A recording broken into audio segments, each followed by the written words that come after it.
चलो स्टार्ट करते हैं। तो लास्ट क्लास में अपन एनसीईआरटी का क्वेश्चन आंसर स्टार्ट किए थे, है ना? इंडेक्स क्वेश्चन ही कर रहे थे ना?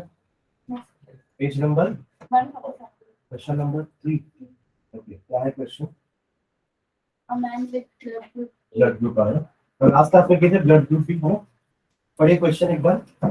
अ man with blood group A marries a woman with blood group O. Their daughter has blood group O. Is this information enough to tell you which of the traits blood group A or O is dominant by or by not?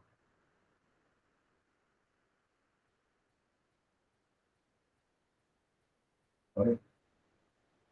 क्या सोच रहे हैं? क्या होगा?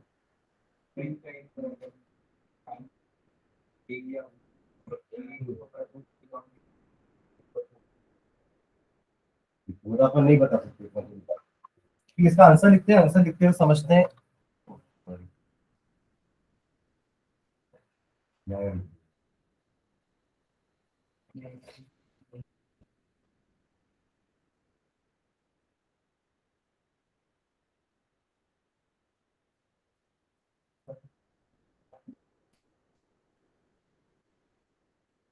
चलो इसका answer लिखते हैं। देखो,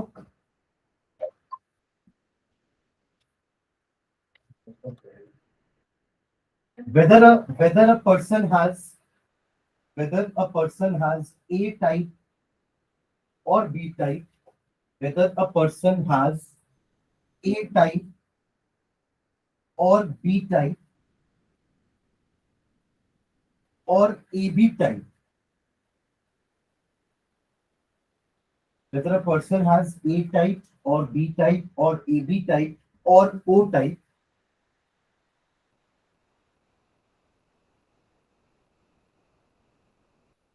is controlled by phenomena called codominance. अपन ने लिखे थे ना codominance। codominance का डेफिनेशन लिखे थे ना? It is a kind of inheritance जहां पे दोनों कैरेक्टर्स या दोनों ट्रेट्स शो होंगे और एक कोई नया कैरेक्टर ही आएगा। जैसे ए और बी आया तो ना ब्लड ग्रुप ए होगा ना ब्लड ग्रुप बी होगा, ब्लड ग्रुप ए बी होगा। समझ लो, controlled by phenomena called codominance. Next time में blood group depends upon blood group depends upon blood group depends upon presence or absence of blood group depends upon presence or absence of antigen in RBC। Antigen in RBC हमने लिखा था ना कि ए वाले में ए type का antigen होगा, B type antibodies होगा, एंटीबॉडीज होगा। प्रेजेंस और absence of antigen in RBC. First of the gene which produces antigen A, the gene which produces antigen A, the gene which produces antigen A is denoted by IA, is denoted by IA, is denoted by IA, and that for B is denoted by, and that for B is denoted by IB, denoted by IB. And gene for absence of both, and gene for absence of both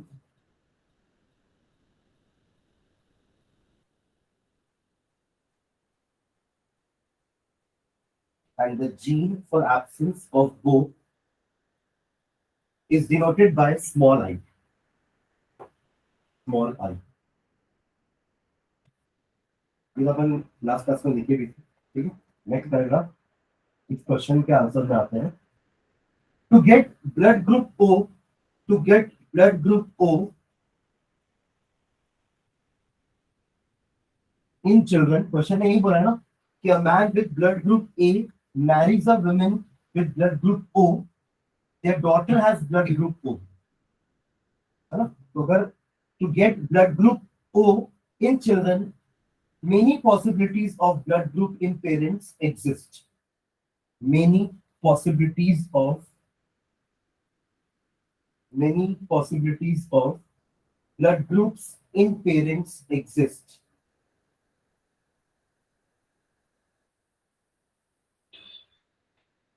मतलब दोनों parents का जब blood group ए है तब भी बच्चे का blood group ओ हो सकता है, क्योंकि ए जरूरी नहीं है ना कि उनके पास एंटीजन आई ए वाला हो तभी ए होगा, आई ए और आई होगा तब भी ए हो सकता है, but they have I also in them, मतलब स्मॉल आई भी है ना उनके पास, तो गैमेट बनाते हैं उस समय हो सकता है कि स्पर्म में स्मॉल आई माना जाए।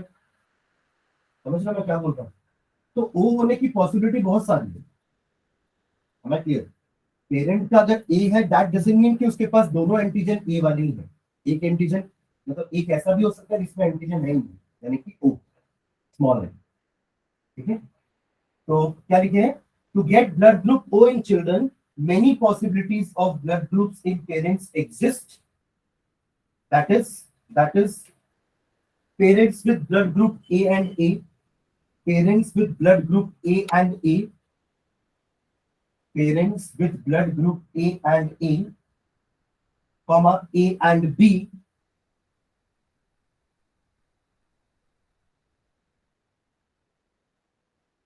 comma A and O, ये सारी पॉसिबिलिटीज दिख रहा था। इसमें एक ब्लड ग्रुप फादर का बता रहे, दूसरा ब्लड ग्रुप मदर का, तो अगर ये दोनों ब्लड ग्रुप होंगे तो भी बच्चा ओ ग्रुप का हो सकता है, ठीक है। A and O, comma B and B, comma B and O, जैसे ए एंड ए और ए एंड ओ लिखे ना, वैसे बी एंड बी और बी एंड ओ वाले पेरेंट से भी ओ पॉजिटिव या ओ वाला बच्चा हो सकता है, ठीक है। एंड ओ, लास्ट क्या पॉसिबिलिटी है, O and O. Stop. With parents having blood group A and O, with parents having blood groups A and O, children with blood groups A and O can be produced.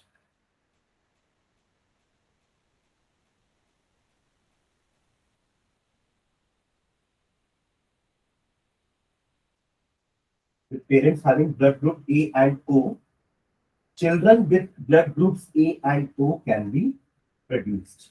मतलब दोनों बन सकते हैं, जरूरी नहीं कि ए और ओ है तो ए पॉजिटिव या ए वाला ही चिल्ड्रन होगा, ठीक है। तो वही पता है कि is this information enough to tell you which of the trait is dominant और नहीं,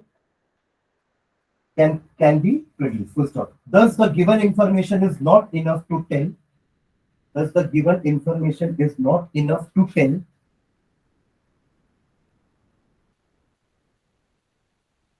which trait is dominant, which trait is dominant, which trait is dominant.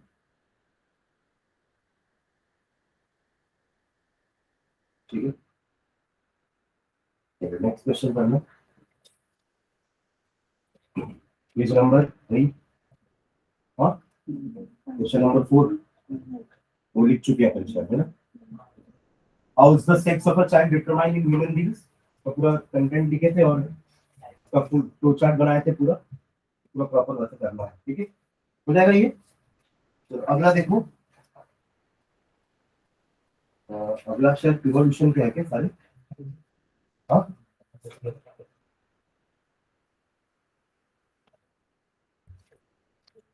सारे व्यक्ति एक्सरसाइज में आ जाओ, एक्सरसाइज में आ जाओ जल्दी।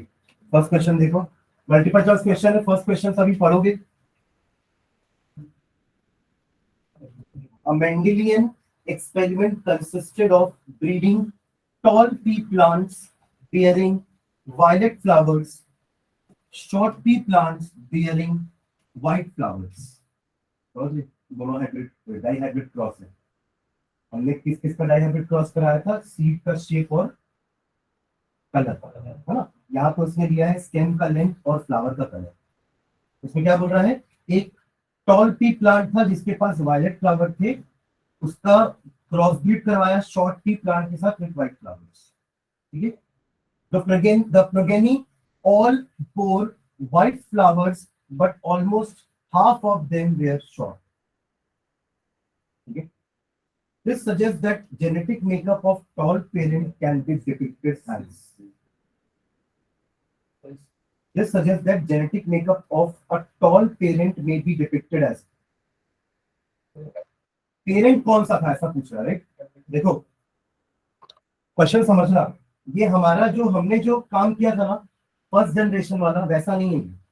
हमने फर्स्ट जनरेशन में क्या लिया था, प्योर राउंड वाले और प्योर येलो वाले, या फिर प्योर ग्रीन वाले और प्योर रिंकल वाले। तब आपको फर्स्ट जनरेशन में सारे के सारे डोमिनेंट वाले ही थे, याद आ रहा है? बट यहाँ पे ऐसा नहीं हो रहा है। यहाँ जो फर्स्ट जनरेशन बन रही है या जो भी जनरेशन बन रही है, ऐसा कुछ लिखा नहीं कि फर्स्ट जनरेशन है कि कौन सी जनरेशन है। The progeny all bore violet flowers, ठीक है, and but almost half of them were short, यानी कि यहाँ पे आपको डोमिनेंट कैरेक्टर नहीं दिख रहा है, यहाँ पे डोमिनेंट के साथ साथ आपको रिसेसिव कैरेक्टर भी दिख रहा है। इसका मतलब जो पेरेंट है ना वो प्योर ब्रेड नहीं है। अगर पेरेंट पहले ही प्योर ब्रेड होता ना, मतलब ऐसा मान के चलो अगर हम शुरुआत ही एक इम्प्योर ब्रेड से कर रहे हैं, ये दोनों इम्प्योर ब्रेड है, हेटेरोजाइगोस है ना, तो इम्प्योर ब्रेड है, तो इससे कैपिटल टी आएगा, इससे कैपिटल टी आ सकता है, इससे कैपिटल टी, इससे स्मॉल टी आ सकता है, और इससे कैपिटल टी, जैसे स्मॉल टी इससे कैपिटल टी आ सकता है, या फिर स्मॉल टी स्मॉल, ऐसा आ सकता है। पर अगर शुरुआत से ही अपन अगर प्योर ब्रेड लेके चलेंगे तो फर्स्ट जनरेशन आपको सारी की सारी टॉल दिखेगी। बट यहाँ पे ऐसा नहीं है, आपको प्रोगेनी के शॉर्ट भी दिख रहे हैं, मतलब प्योर ब्रेड तो नहीं है। समझ में आ रहा है? तो अब वहां पे देखो फर्स्ट ऑप्शन में कैपिटल टी कैपिटल दिया है, हो नहीं सकता, समझ रहे हो? सेकेंड ऑप्शन में भी कैपिटल टी कैपिटल दिया है, नहीं हो सकता क्योंकि वो प्योर ब्रेड की बात कर रहा है। थर्ड ऑप्शन में देखो कैपिटल टी स्मॉल टी है ना, दिस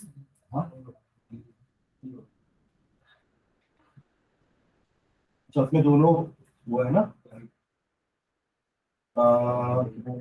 नहीं पर बोला ना कि ऑल बोर वायलेट फ्लावर्स, इसका मतलब फ्लावर वाला कैटेगरी तो प्योर ब्रेड नहीं, फ्लावर वाला कैटेगरी प्योर है ना, तब तो उस जनरेशन के सारों के पास फ्लावर कैसे हैं, वायलेट। हाँ दिया वो कैपिटल डब्ल्यू है, ठीक है चलेगा, वो कोई दिक्कत नहीं, पर बोल तो दिया ना कि सारे के सारे वायलेट, का मतलब वायलेट आपका डोमिनेंट वाला कैरेक्टर है, और वो प्योर होगा तभी सारे के सारे वैसे होंगे। देखो इम्प्योर ब्रेड से चालू करते हैं ना तो हमें हर टाइप की वैरायटी मिल सकती है, और अगर आप प्योर ब्रेड से चालू करोगे तो जनरेशन में एक जैसे ही फिनोटाइप मिलेंगे। इम्प्योर ब्रेड से चालू करोगे तो दो टाइप के फिनोटाइप मिल सकते हैं। तो आपको फ्लावर के लिए क्या बोला है कि फ्लावर एक जैसे ही है, ठीक है, और हाइट में दो पॉसिबिलिटी है, शॉर्ट भी है टॉल भी, मतलब हाइट वाला जीनोटाइप हेट्रोजाइगोस है, फ्लावर वाला जीनोटाइप होमोजाइगोस। आप समझ रहे हो ना, उनके पास ऑप्शन ही नहीं था ना, होमोजाइगोस सिर्फ सबके पास वायलेट वाला ही जीन था, तो वायलेट ही जीन गया, इसके सारे फ्लावर्स वायलेट ही दिखे। बट टॉल शॉर्ट में ऐसा नहीं रहा होगा, तभी तो शॉर्ट कैरेक्टर भी दिख रहा है हमको फिनोटाइप में। Am I clear? ठीक है, तो इसका ऑप्शन सी ही होगा। ठीक है, क्लियर है सबको?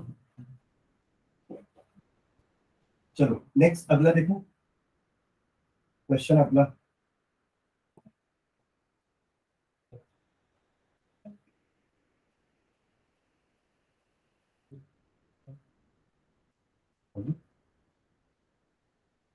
इवोल्यूशन का, हाँ ये इवोल्यूशन का homologous order.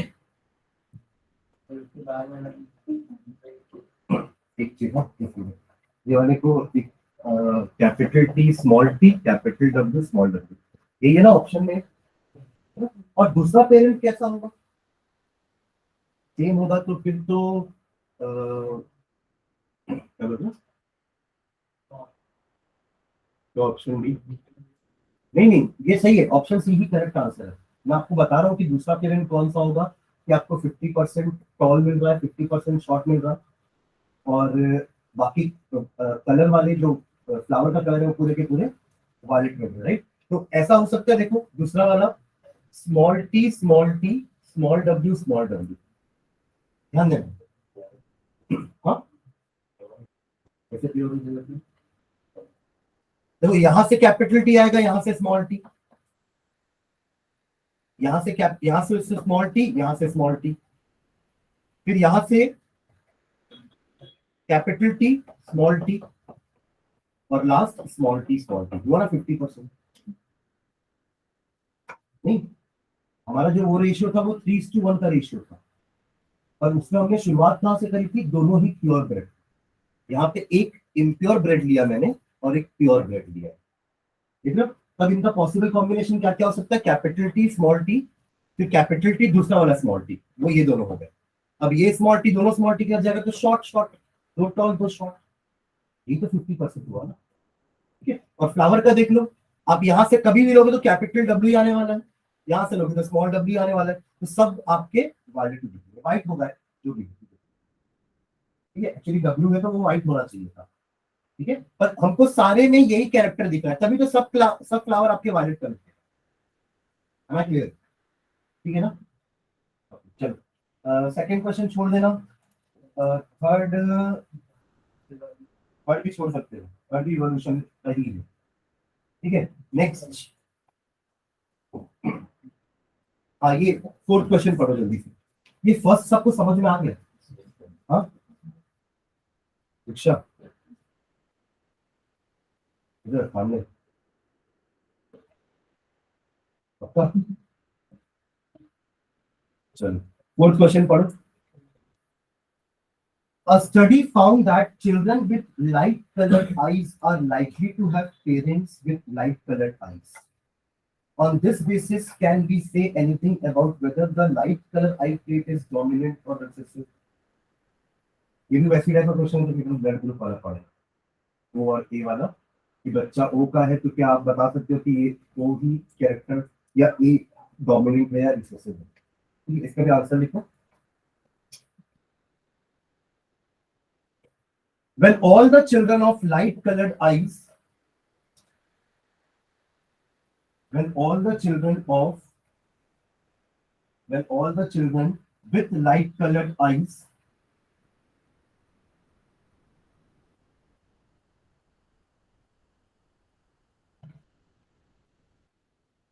when all the children of with light colored eyes have parents with light colored eyes, have parents with light colored eyes,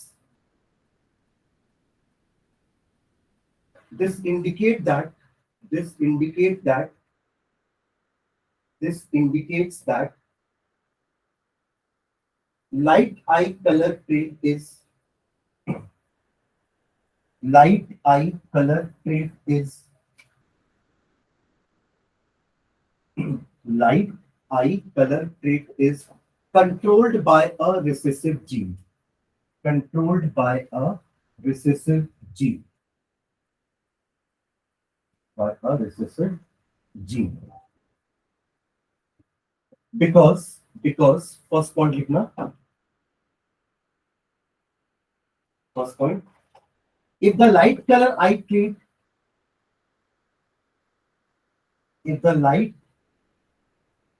eye color trait would have been dominant, would have been dominant, then some of the children will have the chances of, then some of the children will have the chances of, then some of the children will have the chances of being with dark colored eye, the dark eye color, will have the chances of being with dark colored eye.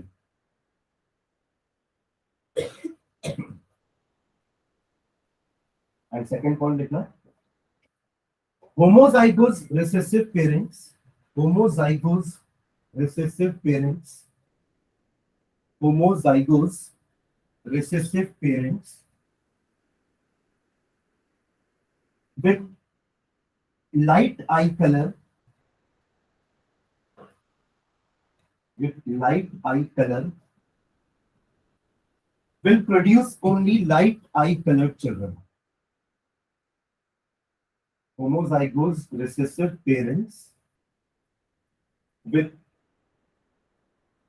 light eye color will produce only light eye colored children.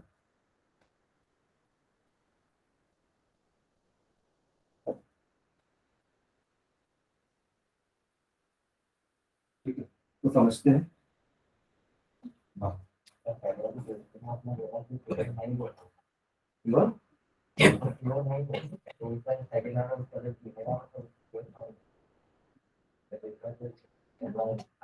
क्योंकि आपको वो बोल रहा है ना कि आपको 50% चाहिए था ना, तभी मैंने ये वाले को प्योर लिया, इस वाले को इम्प्योर लिया। अब ऑप्शन के हिसाब से कैपिटल टी स्मॉल टी और कैपिटल डब्ल्यू मैच कर रहा है, तो अपन ने इसके आंसर ये टिक किया है।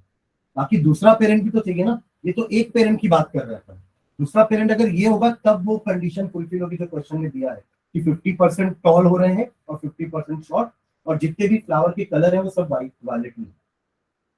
ये इसमें कुछ मिक्सिंग नहीं है, वरना यहाँ भी अपन इसको भी इम्प्योर देते। ये प्योर है, ये भी प्योर है, देखो इसलिए आपको एक ही टाइप के मिले, क्योंकि प्योर ब्रेड में ही उस जनरेशन में सब डोमिनेंट वाले होते हैं। जहां आपने इम्प्योर लिया किसी एक को तो आपको मिक्स मिलते हैं, समझ रहे? अब ये भी अगर इसके जैसे ही होता ना, कैपिटल टी स्मॉल टी, तो 3:1 का रेशियो मिलता, पर क्योंकि मुझे 1:1 का रेशियो चाहिए था, 50-50 मतलब 1:1 रेशियो हुआ, इसलिए एक को प्योर रखे, एक को इम्प्योर। इसको भी अगर इम्प्योर रखता ना तो आप खुद देखो ना मैच करके, एक बनता कैपिटल टी, दूसरा बनता कैपिटल टी स्मॉल टी, एक और कैपिटल टी स्मॉल टी होता, और फिर स्मॉल टी। ये तीनों टॉल और एक शॉर्ट होता, तो ये तो अपने रेशियो में नहीं बैठ रहा है ना। हालांकि दूसरा पेरेंट पूछा नहीं है क्वेश्चन में, मैं आपको बता रहा हूँ कि दूसरा पेरेंट क्या होगा, तब जाके वो 50-50 वाला केस आएगा। तो मैं समझ गया ना, उसमें लिखा हुआ है कि जो टॉल प्लांट और शॉर्ट प्लांट है वो 50-50%, 1:3 का रेशियो नहीं है, जैसा अपना पहले अपन पढ़ चुके हैं, क्योंकि अपन ने वहां शुरुआत की थी प्योर ब्रेड से। यहाँ इसमें मैंने एक कैरेक्टर को प्योर ब्रेड लिया है, इसलिए क्योंकि फ्लावर एक जैसे ही। हाँ, अगर एक बोल दिया ना कि 50% वायलेट कलर है फ्लावर के और 50% व्हाइट है, तो फिर इसको अपन इम्प्योर लेते, प्योर ब्रेड नहीं लेते, समझ रहे? ठीक है, चलो इसको पढ़ो, अपन जो आंसर लिखे ना उसके ऊपर रीड करो क्या लिखे हैं।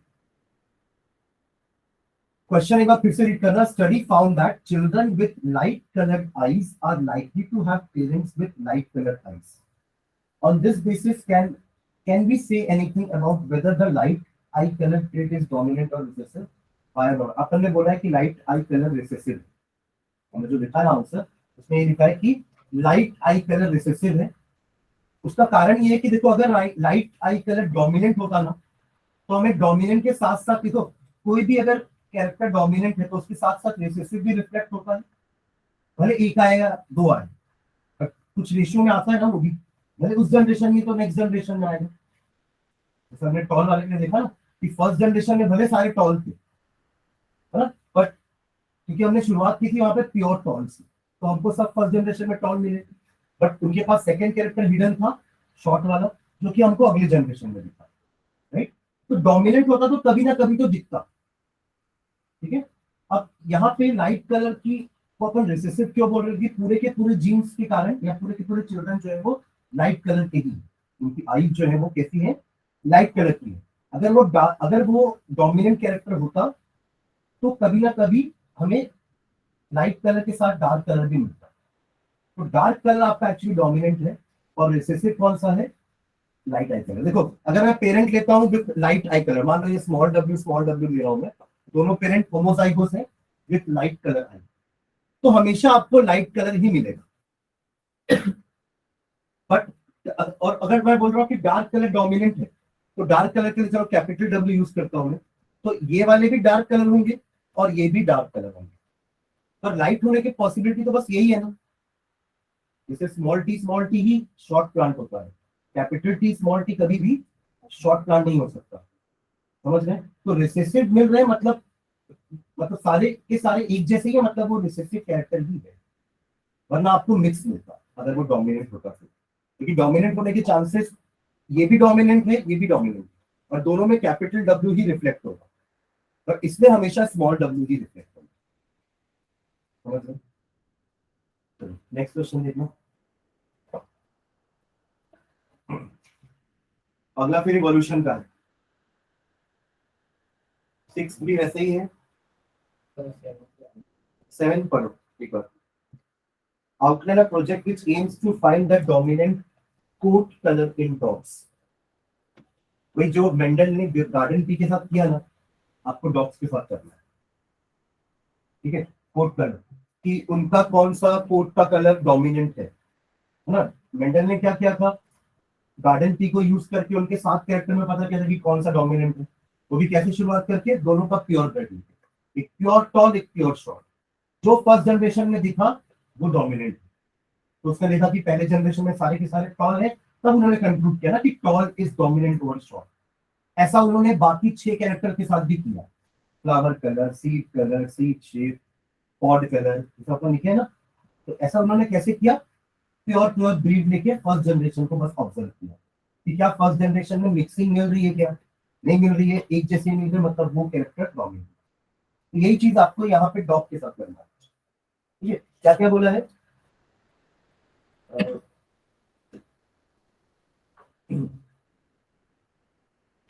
जैसे अपन जैसे इसमें आंसर कैसे दिया है मैं बता रहा हूँ। एक ब्लैक डॉग और व्हाइट डॉग, इन दोनों में कंपेयर करना चाह रहा है कि ब्लैक कलर ज्यादा डोमिनेंट है या व्हाइट कलर ज्यादा डोमिनेंट है। आप शुरुआत कैसी करोगे, प्योर ब्लैक डॉग, एक प्योर ब्रेड का व्हाइट डॉग, और दोनों का क्रॉस बीट कराओगे।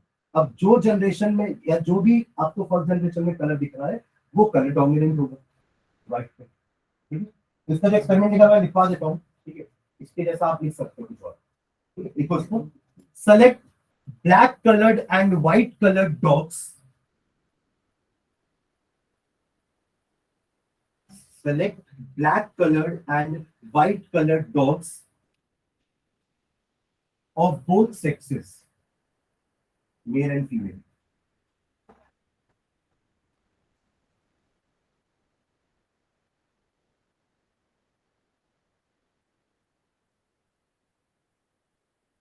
ठीक है।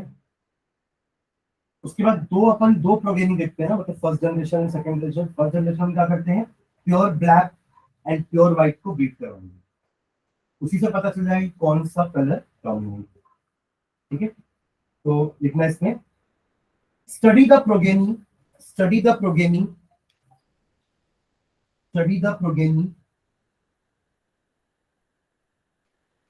of the following crosses, of the following crosses, study the progeny of the following crosses. पहला, black dog crossed with white dogs, मतलब एक का मेल दूसरे का फीमेल, या पहले वाले का फीमेल दूसरे वाले का मेल, अपोजिट सेक्स के होना चाहिए, ठीक है। एंड सेकेंड अपन स्टडी करेंगे ब्लैक डॉग का विथ ब्लैक डॉग, या व्हाइट का भी व्हाइट के साथ कर सकते हैं, ओके। फर्स्ट वाले के लिए एक लाइन लिखना जो फर्स्ट क्रॉस करवाने वाले हैं।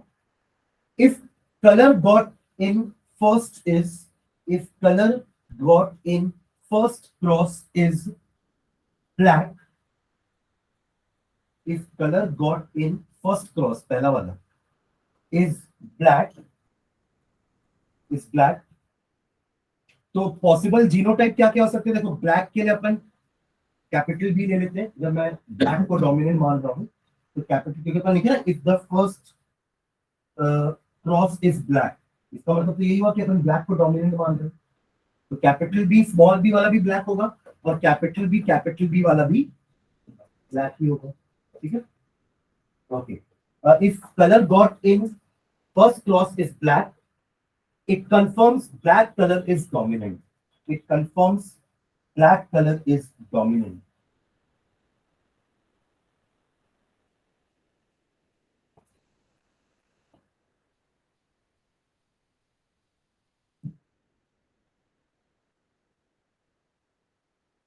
ठीक है। सेकंड लिखना, second, black dogs with genotype, black dogs with genotype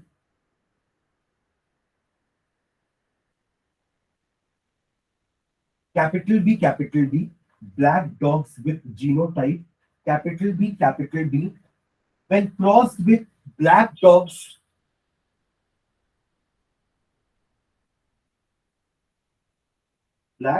with genotype capital B, when crossed with black dogs with genotype capital B और capital B small b, तभी तो वो ब्लैक है। के पास यही दोनों में से कोई जीनोटाइप होगा तभी तो वो ब्लैक है। अगर स्मॉल बी होता तो वो व्हाइट होता। ठीक है, तो एक black dog with capital B cross with a black dog capital B और कैपिटल बी स्मॉल बी।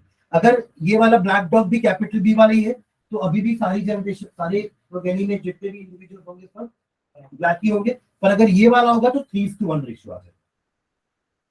समझ रहे? कैपिटल बी स्मॉल बी, है ना? अच्छा, यहाँ भी तो सारे जनरेशन में आपके ब्लैक ही दिख रहे हैं ना? ब्लैक ही है। इसके बाद वाले जनरेशन में आपको 3:1 रेशियो, जस्ट लाइक ऐसा पहले टॉल और शॉर्ट वाला किया था। हाँ, तो क्या लिखे? कैपिटल बी और small B, progeny will be all black with combination, progeny will be all black with combinations capital B और capital B small b. Progeny will be all black with combinations capital B और small b capital B. पर दिखने में सब black ही होंगे। ठीक है,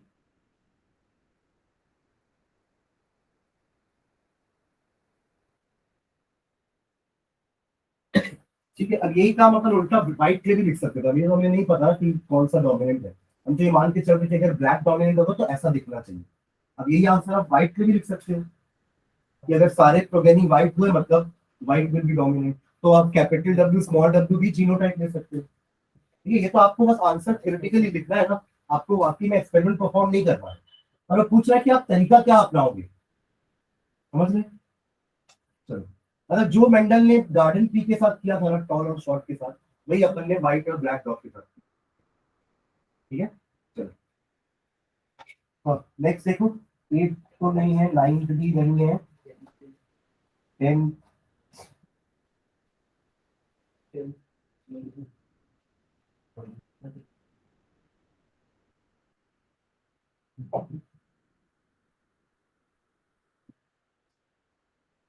10th है। बट इसके जैसा क्वेश्चन अपन एक कर चुके हैं इंडेक्स क्वेश्चन में, वही कि सेक्सुअल रिप्रोडक्शन में वेरिएशन होने के चांसेस ज्यादा होते हैं, ये सेक्सुअल रिप्रोडक्शन में क्लोन फॉर्मेशन होगा। तो 10th वैसे ही क्वेश्चन है। एक बार पढ़ो ना 10th question, explain how sexual reproduction give rise to more viable variations than asexual reproduction. How does this affect the evolution of those organisms that produce sexually? ठीक है, तो ये उसके जैसे ही है। हाँ, थोड़ा सा है इवोल्यूशन हमारे पास। 11th question, how is the equal genetic contribution of male and female parents ensured in progeny? 11th question for us, how is the equal genetic contribution of male and female parents ensured in the progeny? दोनों equal chromosomes दे रहे ना, equal number of chromosomes, देखो इसका answer लिखना। Question number 11, from Mendel experiments,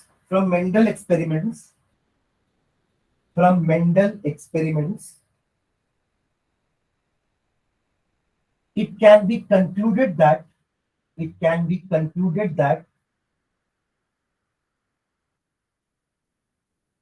from Mendel experiments it can be concluded that both parents contribute equally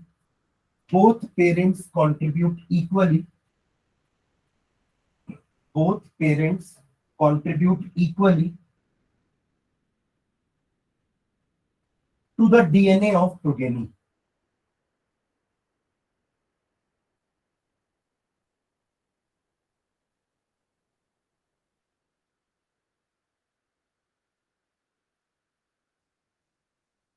To the DNA of progeny during sexual reproduction.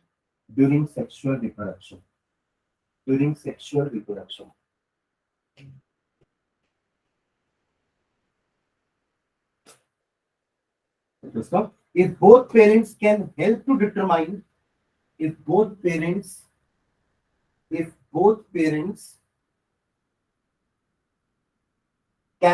help to determine,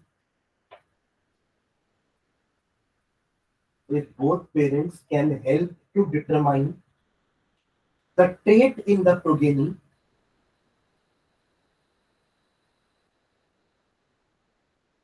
comma, both parents must be contributing, both parents must be contributing, both parents must be contributing a copy of the same gene, a copy of the same gene, a copy of the same gene. So stop. This means that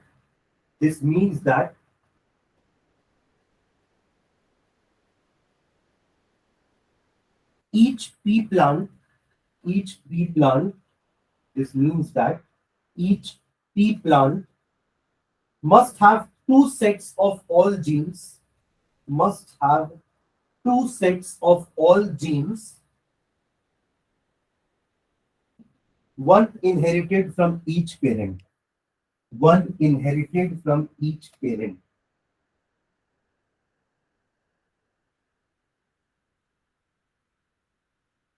One inherited from each parent. Last question भी आपका उसी का ही है, evolution का. इसका एक example एक बार question पढ़ो, question number 12. Only variation that confer an advantage to an individual organism will survive in a population. ये याद है वो मैंने लास्ट क्लास में बिटल वाला डिस्कस किया था. पढ़ो ना, शुरू की 2 लाइन तो पढ़ो, क्या दिया हुआ है. ऐसे वेरिएशंस जिससे एडवांटेज मिल रहा है वही सर्वाइवल में बेनिफिट करेंगे ना उन पॉपुलेशन को. जैसे वो रेड वाले थे, दोस वर सीन, पर ग्रीन वाले को एक एडवांटेज मिला तो वो उनकी पॉपुलेशन बढ़ने लगी. तो वो वेरिएशन एक तरह का एडवांटेज था उन ग्रीन बीटल्स को. बट फिर वही ब्लू वाले को कोई एडवांटेज नहीं मिला, बट वेरिएशन तो हुआ है. ठीक है, तो ऐसे ही वेरिएशन पॉपुलेशन में आगे बढ़ेंगे जो उनके सर्वाइवल में एडवांटेज क्रिएट कर रहे हैं. अदरवाइज कोई एडवांटेज नहीं आएगा. सर्वाइवल में कोई एडवांटेज नहीं आया, वो ब्लू कलर का भी हुए, वेरिएशन जरूर हुआ, but that variation didn't give any advantage to their survival. जबकि ग्रीन वाला वेरिएशन में उनको एडवांटेज दिया सर्वाइवल के लिए. ठीक है, ठीक है, तो यही आपका आखिरी क्वेश्चन था. ठीक है, नेक्स्ट क्लास का अपन एनवायरनमेंट चालू करते हैं. ये आंसर शीट ले लो आप लोग, तो इसकी मैग्नेटिक इफेक्ट वाले की मैं पेपर भी डिस्कस कर लेता हूँ इसका.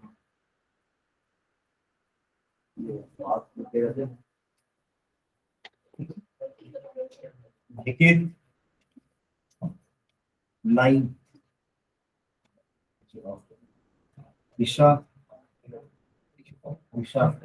5, आदित्य 8, 20 में से है ना आदित्य का आइटम. लक्ष्य 14, इशिता ऑनलाइन हो 19, श्रेयांश 16, श्रुति 19, गुंजेश 13, वैभव 13,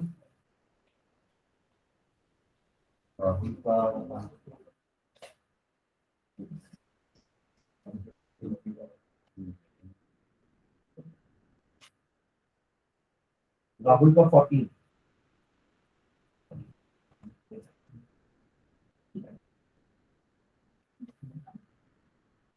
नैतिक 13, कृतिका 8,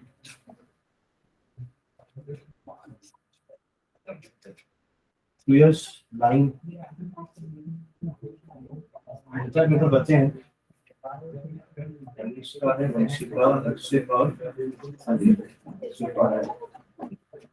ठीक है. 5 मिनट मैं आपको भी चेक करके दे रहा हूँ. एक बार डिस्कस करते हैं पेपर, फिर जल्दी से. देखो फर्स्ट क्वेश्चन क्या था.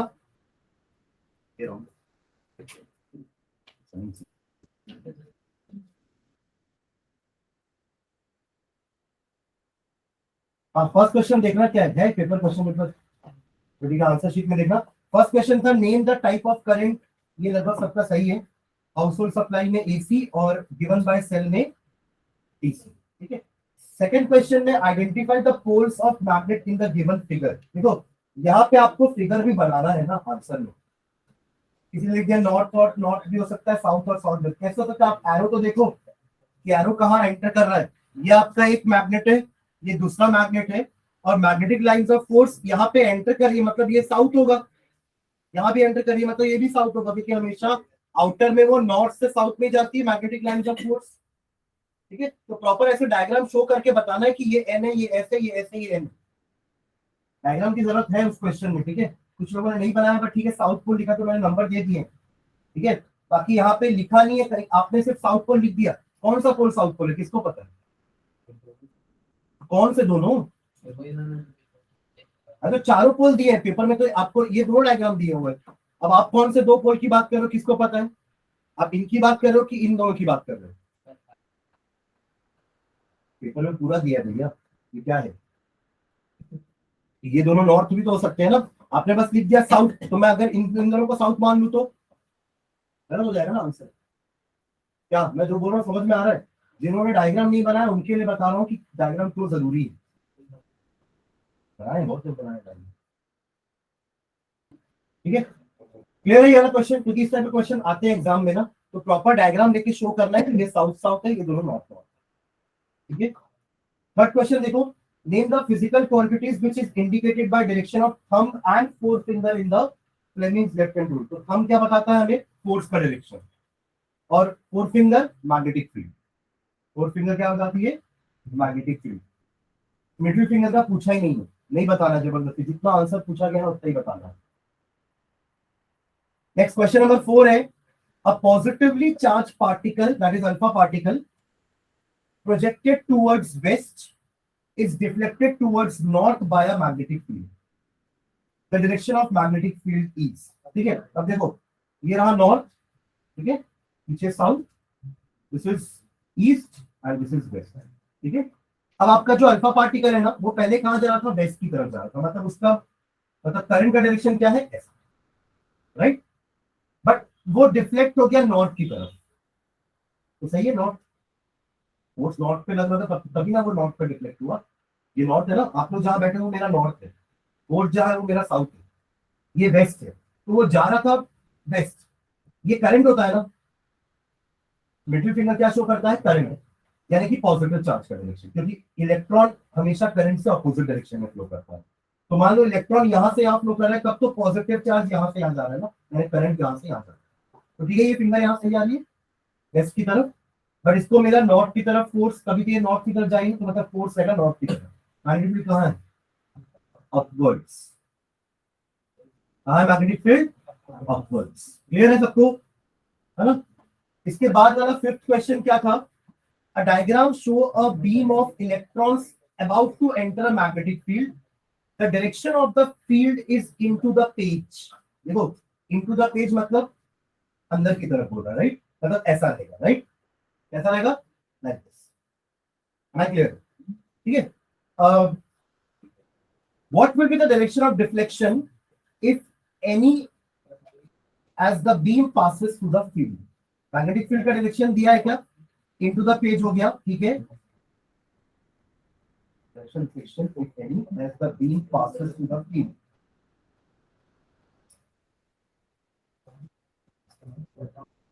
फील्ड का डायरेक्शन इनटू द पेज है, इलेक्ट्रॉन बीम इधर है ना, इस तरफ जा रही है, यानी कि करंट ऐसा होगा ऐसा, ये तो अंदर की तरफ ही रहेगा ना। अब इसको नहीं छेड़ना, ये वाली होगी magnetic field inside the page.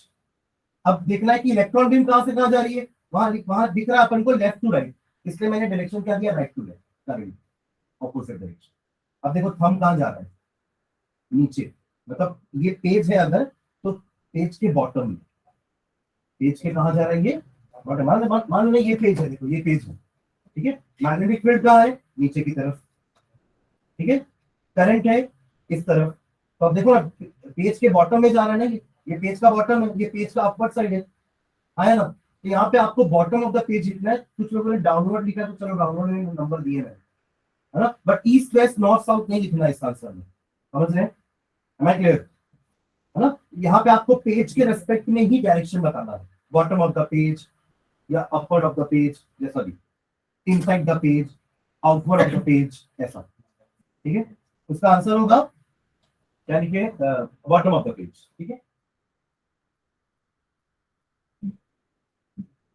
उसके बाद क्वेश्चन नंबर 6 तो चलो हम रूल था, ये लगभग ठीक है, पर मैंने जैसा आप लोगों को बताया ना कि लिखना वैसे ही है कि आप पूरा प्रॉपर बताओगे कि if you are holding, imagine to holding a current carrying conductor with your right hand, है ना, और सबसे पहले करंट का डायरेक्शन बताना है कि place your hand such that कि thumb point towards the direction of current, in that case the curl of the finger should point towards the direction of magnetic field. आप दोनों ने करंट करंट लिख दिए, हम करंट बता रहे थे, curl of the finger magnetic field बताएंगे ना भाई, आप इसमें भी करंट लिख दियो और इसमें भी करंट लिख दियो, ये ऐसे पॉसिबल है?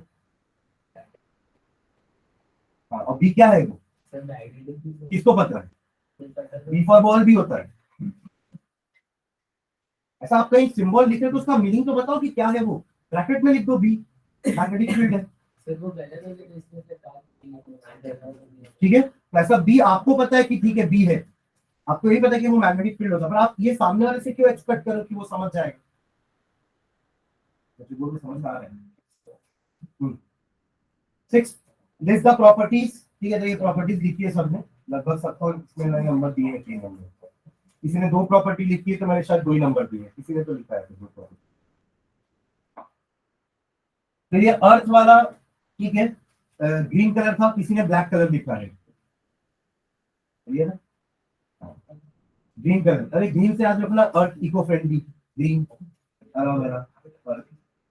ठीक है। हाँ, why is an earth wire connected to metallic part of appliance? Earth wire को मेटालिक पार्ट से क्यों कनेक्ट किया? क्योंकि अगर कभी फॉल्ट के कारण लाइव वायर न्यूट्रल से नहीं टच होगा, आपके मेटालिक पार्ट से टच होगा। कई लोगों ने लिखा है कि लाइव वायर न्यूट्रल वायर से टच हो जाएगा। यहाँ पे अपन को क्या बताना है कि अगर फॉल्ट के कारण लाइव वायर गलती से मेटालिक पार्ट को टच कर रहा है तो पूरा का पूरा करंट मेटालिक पार्ट पे चला जाएगा। अब अगर आपने गलती से उस मेटालिक पार्ट को टच किया तो करंट आपके थ्रू ग्राउंड जाएगा, पर अगर अर्थिंग होगी और वो अर्थ वायर मेटालिक पार्ट से टच होगा तो अर्थ के थ्रू वो ग्राउंड हो जाएगा, ऐसा बताना है। अर्थ वायर का काम क्या है, वो उस मेटालिक पार्ट के करंट को ग्राउंड में लेके जा रहा है, अदरवाइज वो तो वैसे भी ग्राउंड में जाएगा पर आपकी बॉडी के थ्रू। ये जैसे मैंने बताया, ईशा ने ऐसे लिख दिया है, वो तो वैसे भी जाएगा पर आपकी बॉडी के थ्रू, ठीक है, चलेगा। और आपको समझ में आना चाहिए कि क्या हो रहा है वहां, ठीक है। अगला देखो नेक्स्ट, ये एक्सपेरिमेंट में पढ़ाते समय बताया था कि बहुत इंपॉर्टेंट है, ये एग्जाम में आता है। उसके बाद भी बहुत लोगों ने डायग्राम नहीं बनाया और कुछ लोगों ने अपना एक्सपेरिमेंट बना दिया।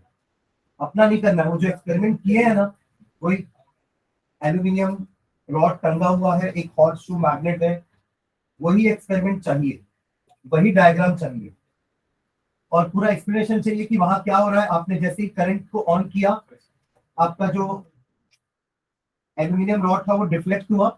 अब उसका डिफ्लेक्शन का डायरेक्शन निकालने के लिए आप Fleming's left hand rule use कर सकते हो। यहां तक बताना, ठीक है। Question number 10, differentiate between AC and DC. इसमें जो मेन पॉइंट्स है वो लिख नहीं रहे हो, इसलिए तो लिखा है कि एसी बहुत तेज भागता है। कहाँ भागता है? उसकी फ्रीक्वेंसी हाई है, ऐसा लिखो ना भाई। ये क्या बात है, एसी बहुत तेज भागता है? ये तो कोई राह चलता आदमी बोल रहा है कि अपन जैसे ही स्विच ऑन करते तुरंत लाइट चालू रहती है, मतलब बहुत तेज भागा करंट। आप उसी को अच्छे से बताओ ना कि इसकी फ्रीक्वेंसी हाई है। आप लोग में कि वो राह चलते आदमी का अंतर क्या रहेगा, वो साइंस नहीं पढ़ा, आप पढ़े हो साइंस, तो उस लैंग्वेज में आंसर लिखो ना।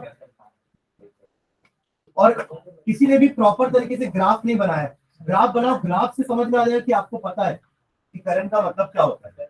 और कुछ लोगों ने लिखा है कि एसी नॉन यूनिफॉर्म है, नॉन यूनिफॉर्म नहीं है, वो यूनिफॉर्मली तो चेंज हो रहा है।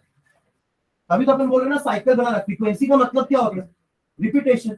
रिपीटेशन मतलब तो यूनिफॉर्मली हो गया ना, कांस्टेंट नहीं है, ऐसा लिखो ना कि AC is not constant, it changes periodically. It is not constant, it changes periodically from time to time. मतलब उसका डायरेक्शन बार बार चेंज होता रहता है, बट डीसी का डायरेक्शन कांस्टेंट रहता है। और ग्राफ आपका वो शो भी कर देगा कि आपने ग्राफ बना दिया कि ये डीसी है और ये आपका एसी है, तो दिख भी रहा है। आपने जैसा लिखा है कि डीसी कांस्टेंट रहता है, कांस्टेंट दिख भी रहा है। और आपने लिखा है कि एसी नाम ही अल्टरनेटिंग है ना, उसका करंट बार बार चेंज हो रहा है, ठीक है, बट एक साइकिल है जिसको वो फॉलो कर रहा है, और वो साइकिल ही उसकी फ्रीक्वेंसी बता रही है। तो डायग्राम जरूरी है इसके आंसर में, ठीक है। और किसी ने कहा कि डीसी में शॉक मिलता, आओ बताता हूँ शॉक कैसे। उस सेल को ही आप ऐसे टच करते हो आपको शॉक लगेगा, पेंसिल सेल को एक बार चार्ट में समझ में आ जाएगा शॉक। शॉक लगेगा ना, कैसे नहीं लगेगा डीसी में शॉक, ऐसे नहीं कि एसी में शॉक लगेगा डीसी में शॉक नहीं लगेगा, ऐसा नहीं है भाई, शॉक दोनों में लगेगा, दोनों ही तो करंट है ना। और लास्ट क्वेश्चन में ओवरलोडिंग और शॉर्ट सर्किट आप लोग कंफ्यूज हो गए हो। शॉर्ट सर्किट अलग चीज होती है, ओवरलोडिंग अलग है। शॉर्ट सर्किट तब होता है जब लाइव वायर न्यूट्रल वायर को टच करते डायरेक्ट, तब पूरा का पूरा करंट लाइव वायर से न्यूट्रल वायर में आ जाएगा, इसको अपन शॉर्ट सर्किट बोलते हैं। ये बीच का रेजिस्टेंस गायब हो गया, लोड नहीं है बीच में कुछ भी, वरना हमने क्या पढ़ा है कि करंट कैसे जाता है, लाइव वायर से गया, डिवाइस में गया और फिर न्यूट्रल वायर में वापस आ गया। अब अगर वो डिवाइस नहीं है तो लाइव वायर में चाटा मार दूंगा खींच के, गुंजेश 3 बार देख लिया तू, मेरे को देख रहा है उसके चुप हो रहा है, फिर वापस चालू हो जा रहा है, 20 नंबर आया क्या, ध्यान दे रहा है उसको। तो अगर लाइव वायर शॉर्ट सर्किट का मतलब क्या हो कि लाइव वायर न्यूट्रल से टच हो रहा है, यहाँ शॉर्ट सर्किट पूछा ही नहीं गया है। ओवरलोडिंग का मतलब क्या है, अगर आप एक ही सर्किट में बहुत सारे अप्लायंस एक साथ चालू करते हो तो सबको करंट चाहिए ना। एसी चालू कर दिए, एसी अपना करंट देगा, गीजर चालू कर दिए, गीजर अपना करंट देगा। कभी ऑब्जर्व करना, एसी चालू है और आपने कोई और इंस्ट्रूमेंट चालू कर दिया बड़ा, तो थोड़ा सा डिम होती है लाइट हल्की सी। उसका कारण क्या है कि वो अपने आप में फिर रीअरेंजमेंट करते हैं, क्योंकि उनको करंट तो उसको भी देना, ये तो थोड़ा करेगा, गीजर चालू तो गीजर को भी करंट देगा, एसी चालू तो एसी को भी करंट देगा। बट जो वायर है उनकी भी तो एक कैपेसिटी है ना करंट फ्लो कराने की। कभी तो अपन पढ़े कि 5 एम्पियर 15 एम्पियर की लाइन अलग अलग होती है, उसमें वायर का डायमीटर अलग अलग होता है।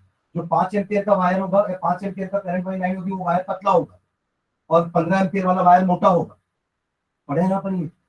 तो ओवरलोडिंग का मतलब साइमल्टेनियसली बहुत सारे हैवी डिवाइसेस एक साथ चालू होंगे, उससे करंट आपके सर्किट में बढ़ जाएगा, तो आपके वायर्स में आग लग सकती है, ये होता है ओवरलोडिंग। और शॉर्ट सर्किट में लाइव वायर न्यूट्रल वायर से कनेक्ट हो जाता है, तो हैवी करंट फ्लो होता है, दोनों अलग अलग चीजें हैं, ठीक है। और ओवरलोडिंग का अवॉइड करने के लिए वही साइमल्टेनियसली इतने सारे डिवाइस चालू नहीं करेंगे, ठीक है। वायर देख के कि जहां हमें लग रहा है कि उस वायर में करंट ज्यादा फ्लो कर रहा है तो उस वायर का थिकनेस ज्यादा रखेंगे, जहां कम करंट की जरूरत है वहां हम थिकनेस कम रखेंगे, ठीक है। तो ये उसके प्रिवेंशन है।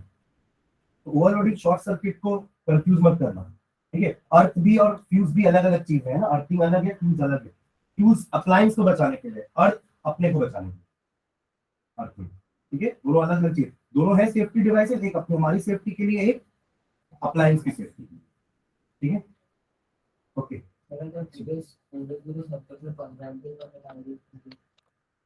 कर सकते हो बट उसकी जरूरत नहीं है ना, अननेसेसरी हो जाएगा।